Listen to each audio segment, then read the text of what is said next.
Selamat pagi teman-teman, kita bertemu di Qualitative Research Method Online Learning dan ini adalah bagian yang pertama dari topik yang pertama tentang introduksi.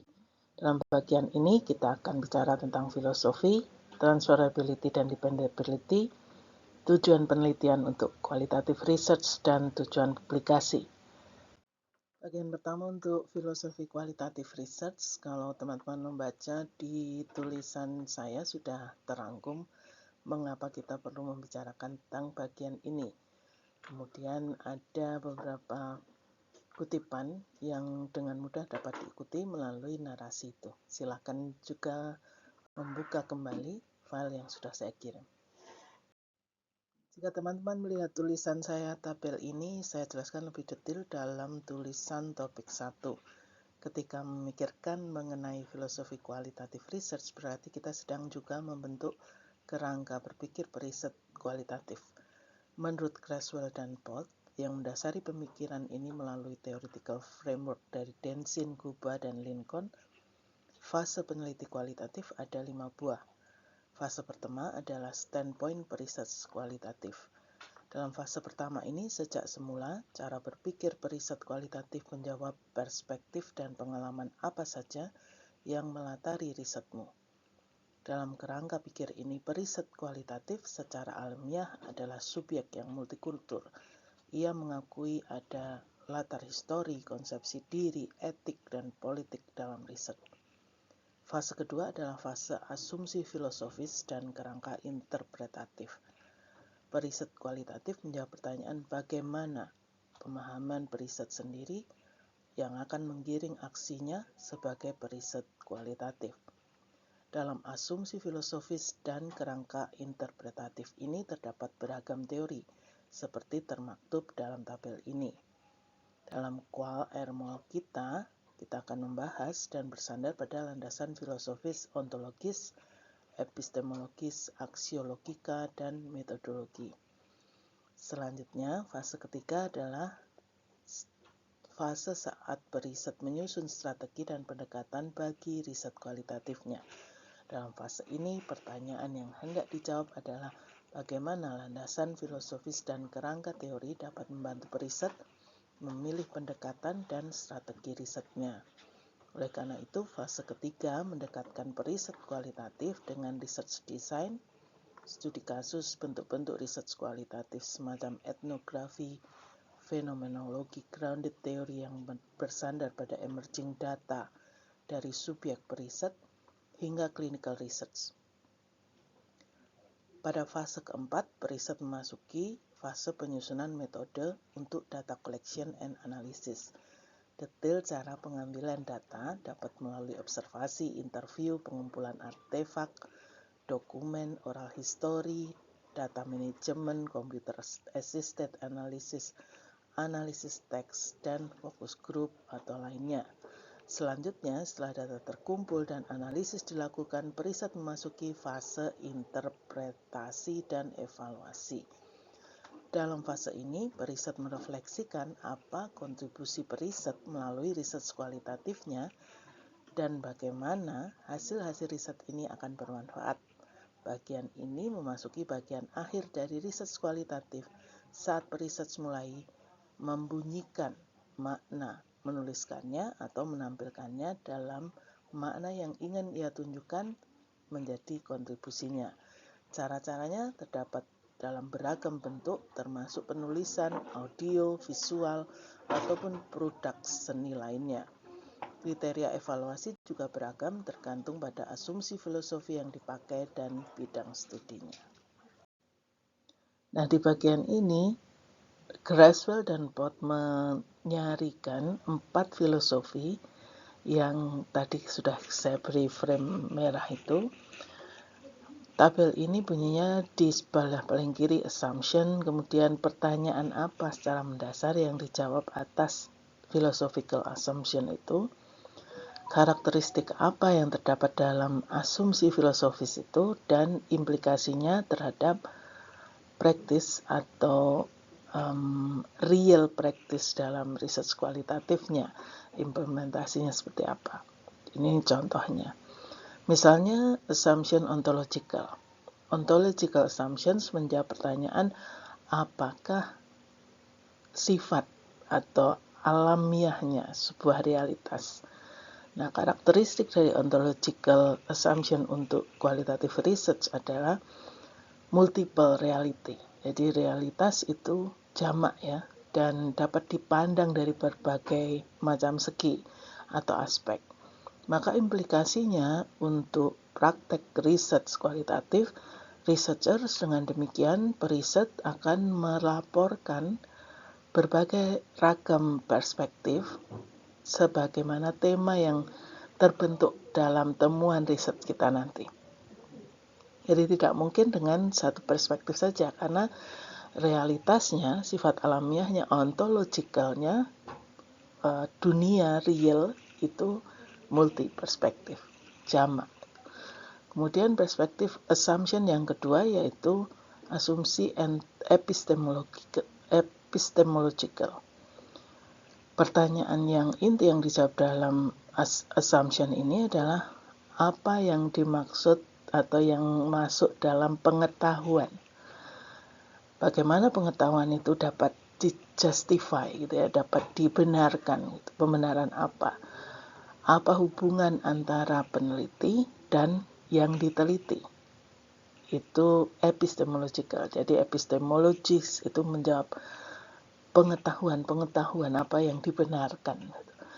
Nah, kemudian karakteristiknya research kualitatif perlu mengakui bahwa evidence itu, bukti-bukti itu subjektif, berasal dari partisipan, dan oleh karena itu research itu menjembatani dan menyadari bahwa akan ada jarak antara dirinya dengan yang di research itu. Akan ada itu, dan itu pengetahuan itu kemudian dibenarkan dalam kesadaran untuk punya pengetahuan bahwa saya itu mungkin saja bagian dari periset, itu bagiannya ada dari subjek itu. Dengan demikian ada subjektivitas itu, perlu disadari. Implikasinya dalam praktek risetnya, periset berlandaskan atau rely atau bersandar pada quote atau bukti-bukti lainnya yang berasal dari partisipan. Dan dengan demikian berkolaborasi, menyediakan waktu dan energi tentu saja di lapangan dengan partisipan dan menjadi bagian dari insider itu. Ini konsekuensi dari asumsi epistemologis sifatnya si qualitative research. Berikutnya adalah asumsi axiological. Axiological secara filosofis berarti aksiom itu values, menjawab apa makna atau role atau perannya values. Nah, karakteristiknya, periset akan menghargai bahwa riset termasuk riset dirinya sendiri itu value laden atau bersandar pada value tertentu. Dan dengan demikian pasti akan ada bias. Pasti, karena value laden tadi ya. Implikasinya, periset kemudian secara terbuka mendiskusikan values yang dia believe in gitu ya, yang dia percayain, yang dia pilih itu, yang membentuk, dan secara naratif dia menceritakan dan memasukkan value itu sebagai bagian dari interpretasi yang berkelindan dengan interpretasi dari partisipan. Di value laden perlu disadari juga, karena tadi sifatnya kalau dari atas, nature reality-nya adalah multiperspektif. Dengan demikian juga values-nya juga akan multiperspektif. Kemudian yang keempat adalah asumsi methodological. Ia menjawab bagaimana atau apa proses dari risetnya dan apa bahasa dari riset itu. Jadi, dan demikian karakteristiknya adalah periset memiliki kuasa untuk melakukan induktif logik berdasarkan fakta, data, studi dalam topik itu secara kontekstual dengan desain yang sifatnya emerge, muncul gitu. Maka konsekuensinya dalam praktek research kualitatif, maka periset akan bekerja dengan detail-detail tertentu sebelum melakukan generalisasi, dan detail-detail itu akan dijabarkan dalam studi yang kontekstual. Detail-detail itu nanti bisa berarti verbatim datanya, visual datanya, yang beragam tadi sumber-sumbernya. Dan secara continuous, terus-menerus, periset akan merefleksikan cara dia meriset dan menginterpretasikan itu, yang sangat mungkin timbul dan berubah karena emerging data dalam lapangan. Nah, inilah ringkasan philosophical atau theoretical framework yang kita akan terus-menerus pakai dalam research kualitatif ini. Selanjutnya kita akan membahas bagaimana transferability and dependability, salah satu prinsip yang setara sebenarnya dengan objectivity, validity, reliability dalam konteks kuantitatif, tetapi dalam konteks kualitatif kita menyandarkan diri pada bagaimana bisa ditransfer dan bagaimana bisa diandalkan suatu riset kualitatif. Bagaimana menjamin kedua prinsip ini? Berikut ini kita akan diskusikan bersama. Nah, secara definitif, transferability merupakan instruksi bagi periset kualitatif untuk menunjukkan data beserta hasil riset kualitatifnya yang mampu menyediakan akurasi dan sifat komprehensif data yang dapat memberikan pemahaman menyeluruh bagi pengguna riset.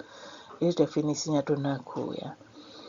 Kemudian dependability, prinsip dependability menjamin riset kualitatif pada keterbukaan, bukti-bukti untuk dapat diandalkan dan terdapat dalam metode hingga hasil riset kualitatif. Jadi transferability dan dependability ini upaya periset untuk dapat dipercaya atau menaikkan trustworthiness dalam suatu riset gitu ya.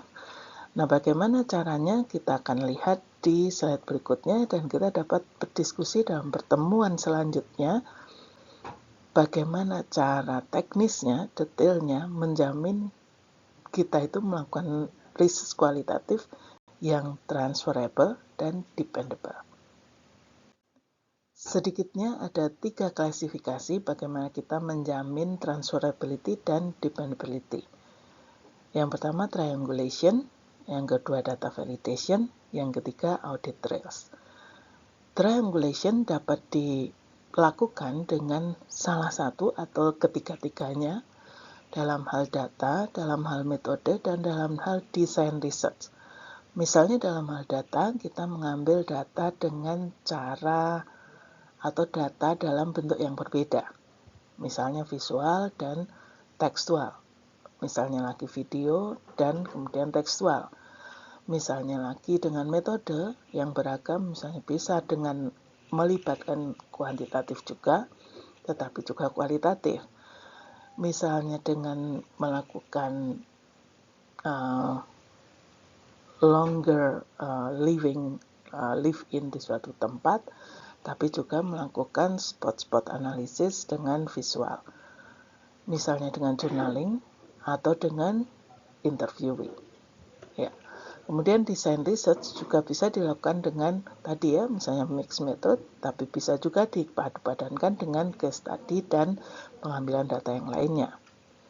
Data validation pada dasarnya bisa dilakukan dengan melibatkan orang lain yang mungkin tidak terlibat dalam riset itu secara keseluruhan atau bukan orang dalam grup riset itu, bukan bagian dari kelompok. Dalam bentuk inter-rater agreement atau bahkan bila melibatkan participants validation, maka dalam bentuk member checks.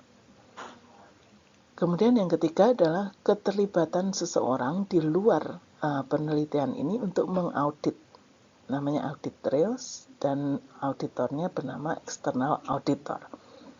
Bagaimana detail melakukan hal ini? Mari kita diskusikan dalam pertemuan nanti. Di bagian tujuan penelitian ini kita akan melihat bagaimana merumuskan tujuan penelitian suatu metode research.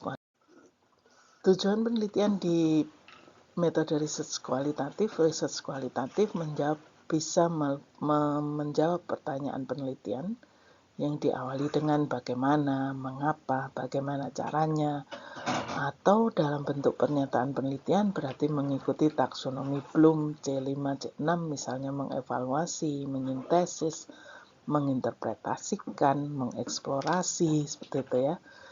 Ini khas dalam tujuan penelitian metode research kualitatif atau research questions atau research statement. Kita akan lihat contoh-contohnya dalam material yang sudah tersedia nanti. Nah, tujuan publikasi. Kemanakah artikel berbasis kualitatif research akan dikumpulkan atau memberi dampak pada pembacanya? Nah, dalam pertemuan nanti kita akan seru membahas hal ini karena ini cukup panjang dan lebar gitu ya, dan memang perlu dibahas bersama. Tapi mari teman-teman membayangkan ketika mencari tempat publikasi suatu hasil penelitian ilmiah berbasis kualitatif research, maka pertimbangkan untuk memilih jurnal yang memang reputable gitu ya. Artinya dalam jurnal internasional yang pernah terindeks atau jurnal nasional yang terindeks oleh Sinta. Dan nanti kita akan lihat bagaimana contoh-contoh dalam jurnal-jurnal tersebut dapat dilihat juga di materi. Kemudian genre research kualitatif apa yang diterima oleh jurnal-jurnal itu. Teman-teman juga bisa mulai menggali dalam bidang teman-teman sendiri, jurnal kualitatif research apa yang menjadi patokan, yang bermutu, yang reputasinya baik. Kemudian bagaimana caranya mengirimkan naskah. Ini suatu detail teknis yang saya ajak teman-teman untuk membayangkan sejak semula sebelum teman-teman bahkan melakukan data analisisnya, bahkan sebelum memulai sebuah riset kualitatif, lalu bagaimana mekanisme mengirimkan naskahnya sampai memperkirakan apa itu APC, Article Processing Charge, dan bagaimana caranya menembus hal-hal ini. Mari kita diskusikan bersama.